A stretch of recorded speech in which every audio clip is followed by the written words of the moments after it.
Boy, you politicians can talk and talk and talk when asked a question. I get it. It's all spin. What did you think of the speech last night?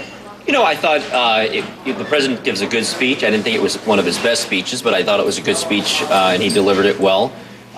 You know, I think at the end of the day, what the country really wants is results, and I think it's why you see both the president and the Congress's approval ratings at all-time lows. Are you worried about that as a congressman? How old are you? They keep telling me you're the youngest person elected I'm 30 years old. Okay, well, that's not so I haven't been here all that long. All right, but you know, I came here to solve problems. I've been here long. I'm not taking any of the blame. 11% is not my number. I'm here to help solve the problems. But truly, when you see a number like 11%, I'm curious, do you say, oh my God, this is a big, big problem? Yeah. Well, I go home every weekend and I know why they're frustrated. It's because they see the House and the Senate not working well together. They see the Congress and the president not working together.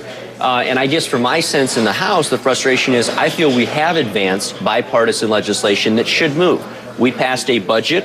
The Senate has not for over 3 years. The president, in his 3 years as president, has not been able to pass a budget. I don't care what party you're from.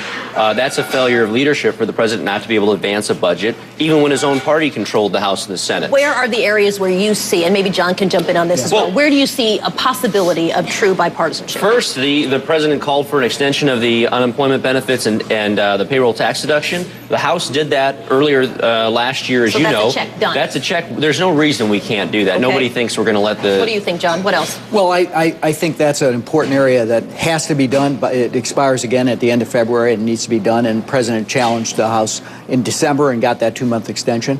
But I think that the one place in that speech where I thought that there was room for real compromise was that long section he did on clean energy and making America now the powerhouse in clean energy around the globe, putting people to work doing that.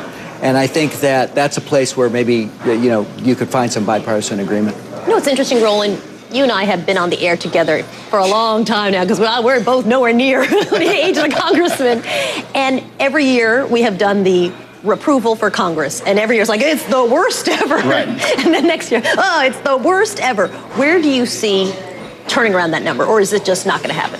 I think we are such a divided country that you're going to see that continue. Also, the voters out there are always complaining, saying, I wish you guys get something done. But here's what I always have to remind people.